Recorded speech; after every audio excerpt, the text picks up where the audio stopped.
बिस्मिल्लाहिर्रहमानिर्रहीम, अस्सलाम वालेकुम। आज हम जो है वो atomic and nuclear physics last chapter है, इसको शुरू करते हैं। और बड़ा इंटरेस्टिंग चैप्टर है। उम्मीद है आपको काफ़ी समझ आएगा और आप काफ़ी नॉलेज गेन करेंगे इसके बारे में। ये जनरली जो है वो न्यूक्लियर रिएक्टर जो बनाते हैं उसके बारे में है। और इसके अलावा इसमें एटॉमिक बम वगैरह और हाइड्रोजन बम और इस तरह की चीज़ें जो है ना इसमें ज़्यादा डिस्कस की गई हैं। ठीक है। अच्छा जी, ग्रीक फिलोसफर डेमोक्रेटिस इन 1558 585 में बीसी, इसका मतलब ये होता है बीसी जहाँ लिखो कि बिफोर क्राइस्ट, यानी हज़रत ईसा अलैहिस्सलाम की पैदाइश से पहले। एडी लिखो after the death of Christ, यानी हज़रत ईसा अलैहिस्सलाम की वफ़ात के बाद। ठीक है। तो ये उनके पैदाइश से पहले, यानी कितने 585 साल पहले ये डेमोक्रेटिस कोई साइंटिस्ट था या फिलोसफर था ग्रीक का। ग्रीक में आपको पता है कि पहले जो साइंस ज़्यादा इधर ही थी, नॉलेज जो है वो यहीं पे ग्रीक में था ज़्यादा। यानी जैसे अरस्तु, अरिस्टोटल और भी साइंटिस्ट हैं ऐसे। चलो साइंटिस्ट समझे जाते हैं, उस ज़माने में ज़ाहिर है नॉलेज जितना था उसके मुताबिक वो साइंटिस्ट ही थे। आजकल के मेटल के बच्चे से कम नॉलेज था उनका, लेकिन ये कि अब ज़ाहिर है उस ज़माने में नॉलेज था तो उसको हम कंसिडर करेंगे जितना है। अब अगर हम इस तरह 2000 साल बाद चलें देखें तो जो उस वक्त बचे आएंगे उनका नॉलेज हमसे ज़्यादा होगा, ज़ाहिर है साइंस इतनी तरक्की कर चुकी होगी। तो पोस्टुलेटेड दैट, अब उसने एक पोस्टुलेट बनाया कि matter is build from small particle. Matter जो है वो छोटे छोटे पार्टिकल का बना होता है। इसको उसने एटम का नाम दिया, कॉल्ड एटम्स। क्या किया, एटम का नाम दिया। कुछ पता नहीं है उसको कि एटम होता है क्या है, बस उसने कहा कि अगर ज़रा कोई छोटे से छोटा करता जाए तो एटम कह देंगे, इनविजिबल हो जाएगा। Atom means invisible in Greek language. Greek language में एटम को हम कहते हैं जो चीज़ नज़र नहीं आए। क्या है, जो चीज़ हमें नज़र नहीं आए उसको हम इनविजिबल कहेंगे। अब ज़ाहिर है वैसे ही एटम नहीं, मगर उसको नहीं पता था एटम है क्या। उसने नाम रख दिया कि छोटे से छोटा अगर किसी मैटर का ज़र्रा कर दिया जाए तो स्मॉलेस्ट जो होगा उसको हम एटम का नाम दे दें या एटमॉस का नाम दे दें, तो वो जो चीज़ नज़र नहीं आ रही वैसा भी हो सकता है। उसने ये सोचा, बस इतना ही सोचा, उसको नहीं पता आगे प्रोटॉन क्या है, इलेक्ट्रॉन क्या है, न्यूट्रॉन इसमें क्या होता है। अब तो साइंस आपको पता है बहुत आगे है। अच्छा जी, nucleus. Rutherford in 1911 discovered that atom had a central part called the nucleus। ये आपने केमिस्ट्री में ही पढ़ा होगा, रदरफोर्ड एटॉमिक स्ट्रक्चर। उसने कहा कि 1911 में उसने डिस्कवर किया कि atom has a central part. Atom का एक मरकज़ी हिस्सा होता है कॉल्ड द न्यूक्लियस, उसको उसने न्यूक्लियस का नाम दिया। और रदरफोर्ड एटॉमिक मॉडल, उससे पहले उसने एक्सपेरिमेंट भी किया है जिसमें वो जो है आपको पता है कि गोल्ड फाइल लेके उसके ऊपर अल्फा पार्टिकल की बम्बारमेंट करता है तो वो डिफरेंट डायरेक्शन में वो रिपेल हो जाते हैं, कोई बिल्कुल वापस आ जाते हैं 180 डिग्री पे। ठीक है। तो कुछ ज़्यादातर पार्टिकल गुजर जाते हैं, आपने पढ़ा हुआ है केमिस्ट्री के अंदर। ठीक है। तो उससे उसने कहा कि एटम जो न्यूक्लियस है ना, ये इस पर कोई चीज़ मौजूद है जिससे टकरा के वापस आए हैं। इसका मतलब ये है कि कोई पॉजिटिव चार्ज वहाँ मौजूद है, क्योंकि जो उसने अल्फा पार्टिकल जो हीलियम न्यूक्लियाई होता है, यानी इस पे पॉजिटिव चार्ज होता है, तो उससे जब पॉजिटिव चार्ज से टकराएगा तो रिपल्शन होगी। तो उस बाहर उसने जो है डिटेक्टर या फोटोग्राफिक प्लेट लगाई हुई थी, आपको पता होगा, ये आपने पढ़ा होगा। अच्छा, in this unit we will discuss different aspect of atomic and nuclear physics such as radioactivity. इसमें कहता है हम बहुत सारी चीज़ें जो है वो पढ़ेंगे न्यूक्लियर फिजिक्स में के बारे में या एटम के बारे में, जिसमें कहता है रेडियो एक्टिविटी, हाफ लाइफ है, न्यूक्लियर रिएक्शन है, फिशन है, फ्यूजन है, ठीक है। तो ये इनके बारे में ज़्यादातर हम इसमें जो है वो पढ़ेंगे कि किस तरह एक पार्टिकल दूसरे पार्टिकल में चेंज होता है। हो सकता है पार्टिकल चेंज, जैसे आप चलें बता ही देता हूँ आपको कि गोल्ड भी घर में बना सकते हैं। सही बात है, मैं झूठ नहीं बोल रहा, लेकिन उसके लिए मैं ज़रा लैब बनानी पड़ेगी, सोफिस्टिकेटेड जो है ना वो कोई पैसे लगाने पड़ेंगे, फिर वो बनेगा, ऐसे नहीं बनेगा। लेकिन वो गोल्ड जो है वो पता नहीं, हमारे उस्ताद कहते थे कि वो महंगा पड़ेगा, इसलिए बनाते नहीं, ठीक है। Atom and atomic nucleus. Rutherford discovered that positive charge is an atom was concentrated in the small region called nucleus. अब मैंने पहले भी बताया कि इसने ये डिस्कवर किया रदरफोर्ड ने कि इसका जो एटम का हिस्सा है ना वो सेंट्रल पार्ट वो क्या है कि कोई पॉजिटिव चार्ज है। क्या है वो? पॉजिटिव चार्ज है, यानी कि न्यूक्लियस जो है वो इसका, ये देखें ये न्यूक्लियस है एटम का, ये पॉजिटिव चार्ज है। क्या है ये? पॉजिटिव चार्ज, यानी यहाँ प्रोटॉन है। न्यूट्रॉन पे तो कोई चार्ज नहीं होता ना। क्या है? ये पॉजिटिव चार्ज है, उसने ये डिस्कवर किया, ठीक है। ये हमारे पास क्या हो गया? ये न्यूक्लियस हो जाएगा। क्या हो जाएगा? न्यूक्लियस हो जाएगा। क्लियर? और इलेक्ट्रॉन जो है ना वो क्या है, इसके गिर्द घूम रहे होते हैं, आपको पता ही है। Electron are revolving around the nucleus. Electron जो है ना वो न्यूक्लियस के गिर्द घूम रहे। ये सारा डिस्कशन आपने, जाहिर है आप उन चीज़ों के बारे में पढ़ रहे हैं जो आपने देखी नहीं है। हाँ, एटम किसने देखा? पूरी केमिस्ट्री जो है और इसी पे ही है, फिजिक्स आदि इस पे है, केमिस्ट्री पूरी इस पे है कि जो चीज़ हमने देखी नहीं है उसके बारे में पढ़ रहे हैं। और हमारे एक्चुअली एक्सपेरिमेंट जितने हैं ना सब पे ये पूरी उतरती है। क्या ये? पूरी उतरती है, इसलिए हम इसको डिस्कस करते हैं। इक्वेशन भी बनाई हुई है, सारा कुछ इसमें चल रहा है। ये इलेक्ट्रॉन होता है। अब एटम न्यूट्रल इसलिए है कि दोनों चार्जेस बराबर हैं। कौन से? पॉजिटिव चार्ज और नेगेटिव चार्ज, ठीक है। बोथ चार्जेस आर इक्वल, यानी नंबर ऑफ इलेक्ट्रॉन जो है वो किसके बराबर है? प्रोटॉन के बराबर होते हैं। किसके बराबर होते हैं? थोड़ा इसलिए लिख रहा हूँ कि वो फिर सही नहीं लिखा जाता, ये पॉइंटर ठीक नहीं है हमारे लिए।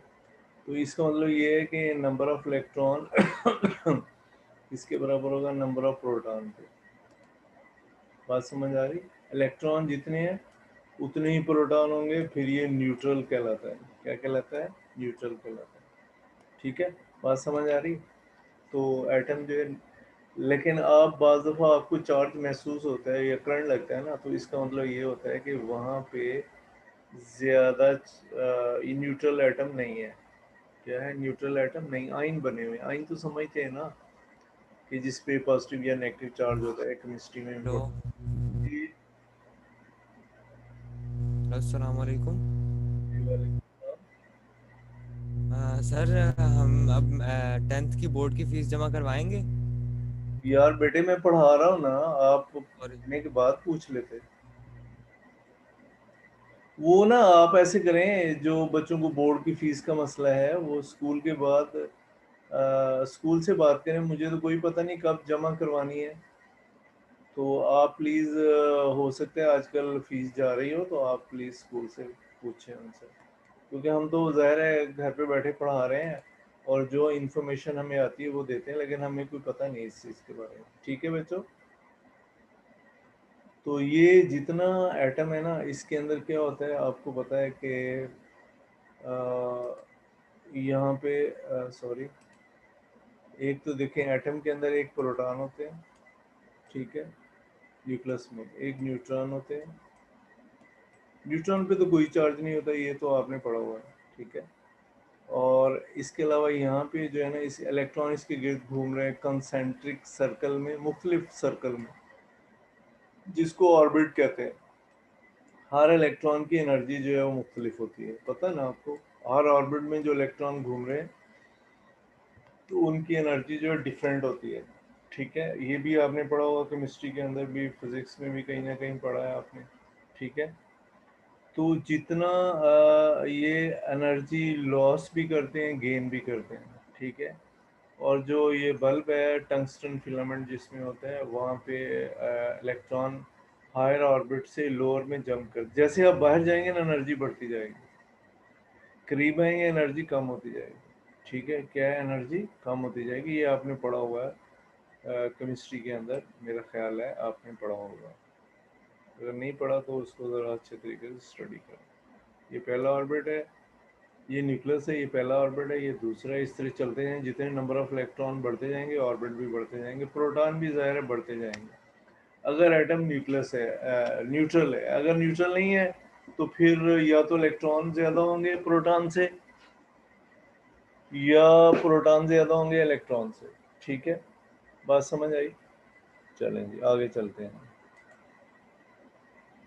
A nucleus contains protons and neutrons which are collectively called nucleons। ठीक है, अब ये जो इसके अंदर पार्टिकल है ना, ये वाले, इनको न्यूक्लियॉन्स कहते हैं। क्या कहते हैं? न्यूक्लियॉन्स। कौन से?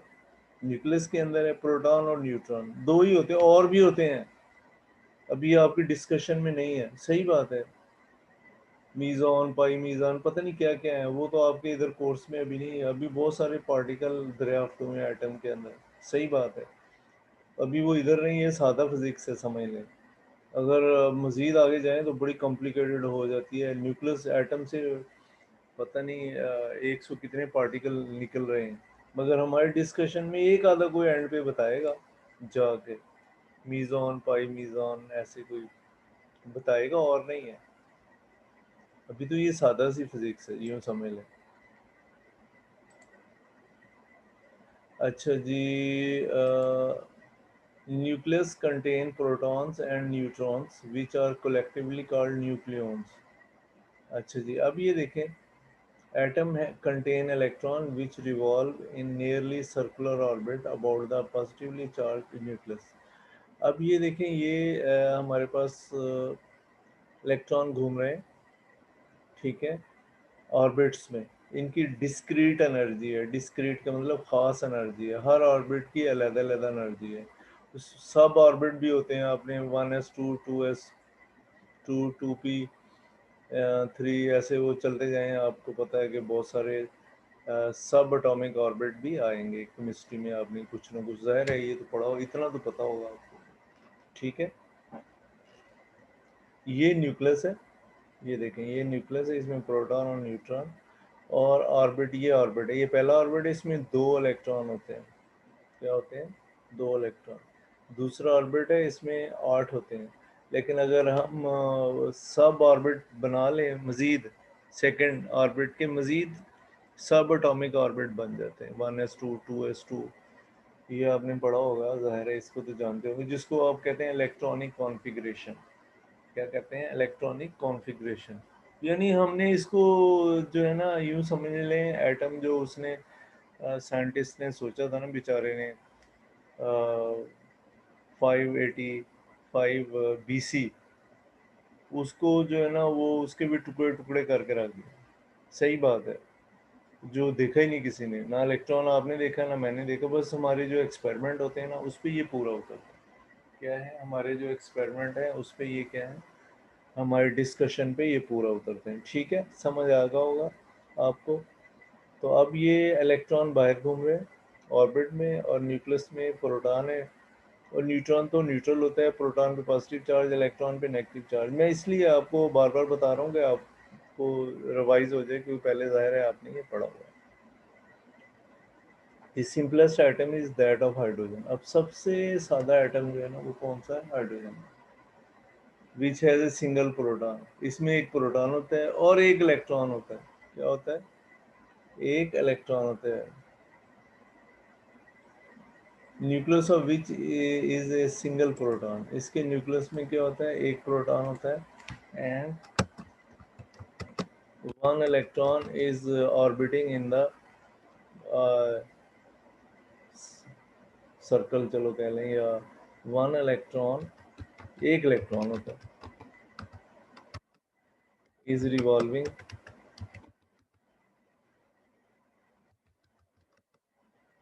in the orbits. एक इलेक्ट्रॉन ऑर्बिट में बस पहले में ही घूम रहा हूँ। सिंपल तरीन जो है ना वो हाइड्रोजन। ठीक है, बात समझ आई। सादा तरीन जो है वो हमारे पास जो पहला एलिमेंट कौन सा है पीरियोडिक टेबल में, हाइड्रोजन ही, आपको पता होगा। ठीक है, क्लियर। अच्छा जी, अब एटॉमिक नंबर क्या होता है? Atomic number is equal to the number of proton in the nucleus. अब जितने प्रोटॉन है ना वो उसको हम गिन लेते हैं तो वो एटॉमिक नंबर है। वो हाइड्रोजन है ना, एक प्रोटॉन है तो एक एटॉमिक नंबर है। और दूसरी डेफिनेशन है नंबर ऑफ इलेक्ट्रॉन्स, क्योंकि इलेक्ट्रॉन और प्रोटॉन की तादाद क्या होती है, बराबर होती है, और इसलिए वो हम दोनों को ही कंसिडर करते हैं। लेकिन जनरली ज़्यादातर प्रोटॉन को इसलिए करते हैं कि प्रोटॉन तो रहता ही है, इलेक्ट्रॉन आता जाता रहता है बाहर, आयन बन जाते हैं जैसे, इसलिए हम इलेक्ट्रॉन को भी कंसिडर करते हैं, बाज़ दफ़ा नहीं भी करते। क्योंकि आयनिक फॉर्म में क्या, वहाँ हाइड्रोजन आयनिक फॉर्म में हो तो एक इलेक्ट्रॉन निकल जाएगा, बाकी प्रोटॉन बच जाएगा, सिंपल। ये देखें, अब ये देखें हमारे पास क्या है, एक हाइड्रोजन है और एक प्रोटॉन है। न्यूट्रॉन तो नहीं होता बाहर, क्या एक इलेक्ट्रॉन है। अगर इलेक्ट्रॉन निकल जाए, हमने इलेक्ट्रॉन निकाल दिया, ठीक है, तो क्या बच जाएगा, सिर्फ प्रोटॉन बच जाएगा, यानी पॉजिटिव चार्ज।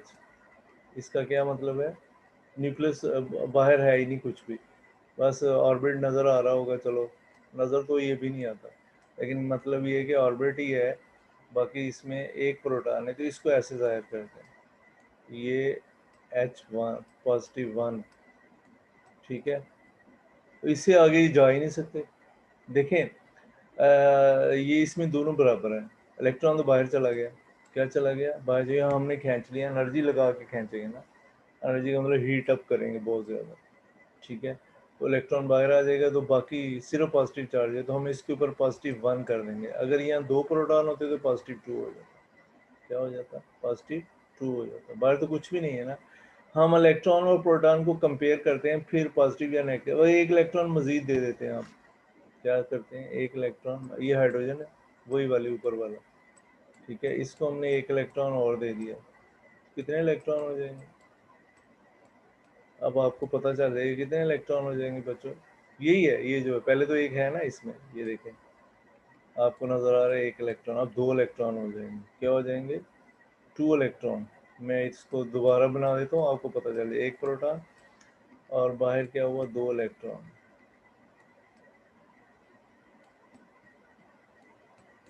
समझ आए, तो इसका मतलब ये है कि पहले तो न्यूट्रल था, ये क्या था, न्यूट्रल था, एक इलेक्ट्रॉन और दे दिया तो इलेक्ट्रॉन बढ़ जाएगा, क्या हो जाएगा, इलेक्ट्रॉन बढ़ जाएगा, उसको ऐसे लिखेंगे -1। समझ आई, यानी प्रोटॉन और इलेक्ट्रॉन की तादाद तो बराबर है इसमें, क्या है इसमें, बराबर है, मतलब 1 और 1। अब एक बढ़ गया, 1 ने 1 को कैंसिल कर दिया, बाकी एक इलेक्ट्रॉन बढ़ गया था, वो मैंने -1 लगा दिया, इसलिए इसके ऊपर -1 आता है, आप ये ख्याल करें। इसमें अगर निकल जाए इलेक्ट्रॉन, बाहर चला जाए, तो +1 आ जाएगा। अगर एक इलेक्ट्रॉन निकला, 2 निकले हैं तो +2, क्योंकि प्रोटॉन बढ़ते जाएंगे, 3 निकले हैं तो +3।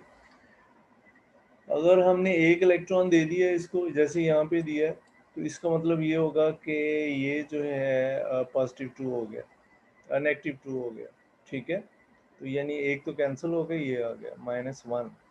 अगर हमने 2 इलेक्ट्रॉन दे दिए इसको, अभी तो एक दिया, तो यहाँ 3 हो जाएंगे हाइड्रोजन में, तो 2 बढ़ जाएंगे। समझ आया, उम्मीद है आपको समझ आएगा।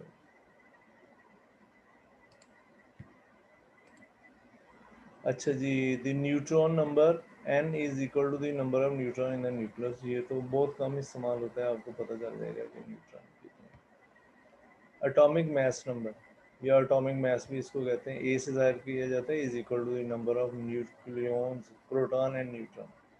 अब प्रोटॉन और न्यूट्रॉन को आप जमा कर लें तो वो हमें पता चल जाएगा कि ये कितने इसके इसका एटॉमिक मास कितना है, क्या है एटॉमिक मास कितना। अब हाइड्रोजन में एक प्रोटॉन, न्यूट्रॉन नहीं है। अब क्या है इसमें, number of proton and neutron, neutron तो जीरो है, तो इसमें आप पुट करेंगे ए, क्या हो जाएगा, नंबर ऑफ प्रोटॉन, ये जेड जो है, तो वो हमारे पास क्या आएगा, 1। न्यूट्रॉन तो कोई भी नहीं है, ज़ीरो, तो एटॉमिक मास 1 आ जाएगा। ठीक है।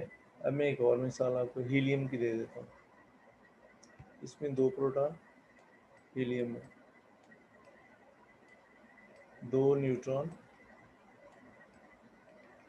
ठीक है, और 2 इलेक्ट्रॉन है। ये सही नहीं बन रहा दायरा, इसको ज़रा रेज कर।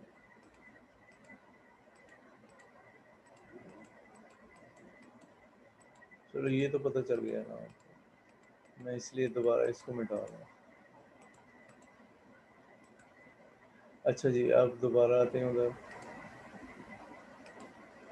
अच्छा जी, हीलियम He होता है, आपको पता होगा, दूसरा नंबर है इसका, पहले हाइड्रोजन फिर हीलियम आता है पीरियोडिक टेबल में।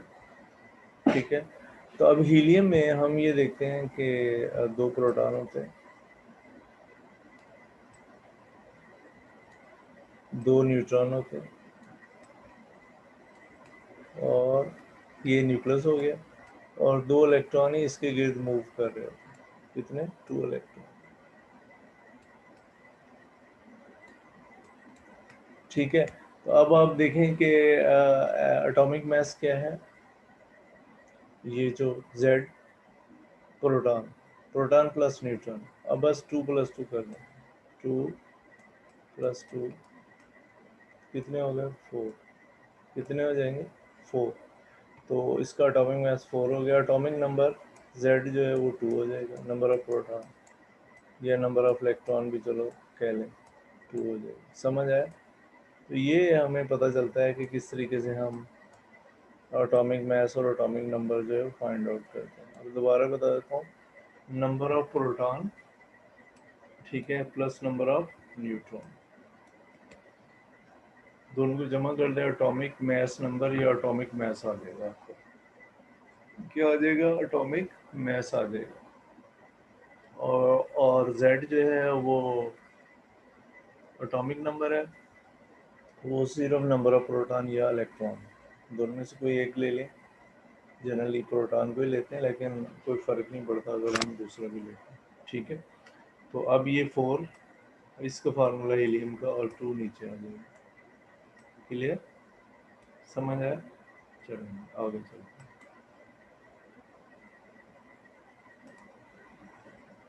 अच्छा जी, mass of electron, neutron is nearly equal to proton. अब न्यूट्रॉन का मास जो है ना प्रोटॉन के बराबर होता है, but proton is 1836 time heavier, 1836 गुना भारी होता है प्रोटॉन इलेक्ट्रॉन से। सो द मास ऑफ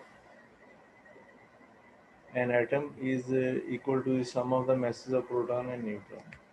दोनों को जमा कर लें तो हमें एटम का मास पता चल जाता है, क्योंकि इलेक्ट्रॉन तो बहुत छोटा हो गया ना, क्या है, इलेक्ट्रॉन बहुत छोटा हो गया। अच्छा, generally N atom is represented by the symbol ऐसे एक्स, जैसे अभी मैंने हीलियम लिखा था, नीचे जेड है ऊपर ए है। अब आपको पता है कि ये जेड ए है, ये जेड है हाइड्रोजन का, तो आपको पता है एक प्रोटॉन है, तो ऊपर 1 1 कर दें। अगर 2 प्रोटॉन 2 न्यूट्रॉन होते तो फिर वो जैसे हीलियम बन जाता।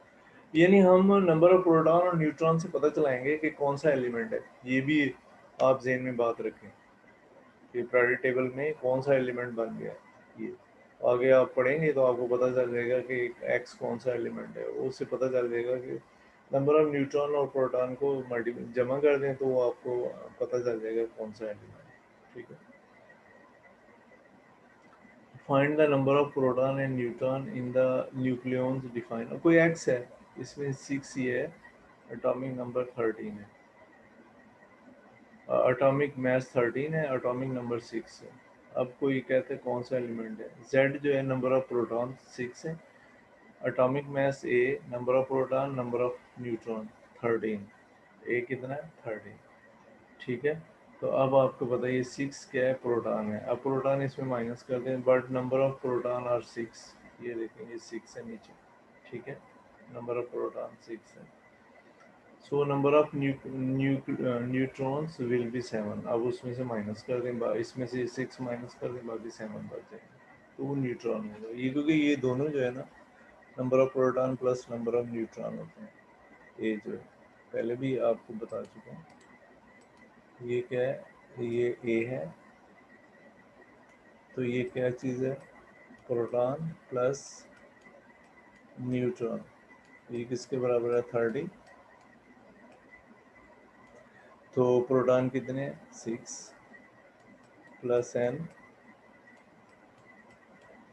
13। तो अब आप क्या करें, n हमारे पास कितना आएगा इसमें, वो दूसरी तरफ ले जाके माइनस कर दे 7 आ गया, बस इतनी सी बात। अब हमें पता चल जाएगा the element of isotope of carbon 6। कहते हैं ये कार्बन 6 है, कौन सी है, कार्बन है, तो कार्बन का एटॉमिक नंबर 6 होता है, रिटर्न है 13 ही आइसोटोप है उसका। आइसोटोप जो है वो एक एलिमेंट होता है जिसका एटॉमिक मैथ तो मुख्तलिफ होता है, एटॉमिक नंबर एक ही जैसा होता है। आगे अभी आप पढ़ते हैं इसको, ये देखें, ये एटम जो है ना वो 10 ये साइज बता रहा है कितना है, क्या है साइज कितना है एटम का। तो ये जो एटम है ना, ये इसका साइज 10⁻⁻10 मीटर है, न्यूक्लियस से छोटा होगा। जब ये माइनस वाला बढ़ जाए तो इसका मतलब वो कम हो रहा है। ये अभी आपको पता होगा, अभी आप ज़ाहिर है बड़ी क्लास में आ गए, तो बहरहाल अगर नहीं पता तो ज़हन में रखें। अगर आपका ये ऊपर वाला माइनस वाला बढ़ो, पॉजिटिव वाला बढ़ो तो बड़ा होता जाता है, माइनस वाला बढ़ो तो कम होता जाता है। न्यूक्लियस जो है 10⁻⁻14, न्यूट्रॉन और प्रोटॉन जो है वो 10⁻⁻15 मीटर, तो इलेक्ट्रॉन इससे भी छोटा होता है 10⁻18 metre. Size of atom and its constants, उसमें जो पार्टिकल हैं इनके साइज, ये कल बाकी करेंगे जी, ठीक है। Thank you very much. कोई बात आपने पूछनी हो तो पूछ सकते हैं जी। बेटे वो पूछ रहा था कुछ, वो चला ही गया है। हाँ, सात सुहेल पूछ रहे थे, सात सुहेल कुछ पूछ रहे थे जी। सात सुहेल, नहीं बेटे, हेलो। क्या आवाज नहीं आ रही। सर मैंने वही फीस का पूछा था बस। हाँ बेटे, वो उधर स्कूल वालों को वो तो पता होता है ना, वहाँ पे अगर आजकल चल रही है तो जल्दी जमा करवा दें, फिर आप पता करें वहाँ स्कूल से। थैंक यू, अस्सलाम वालेकुम।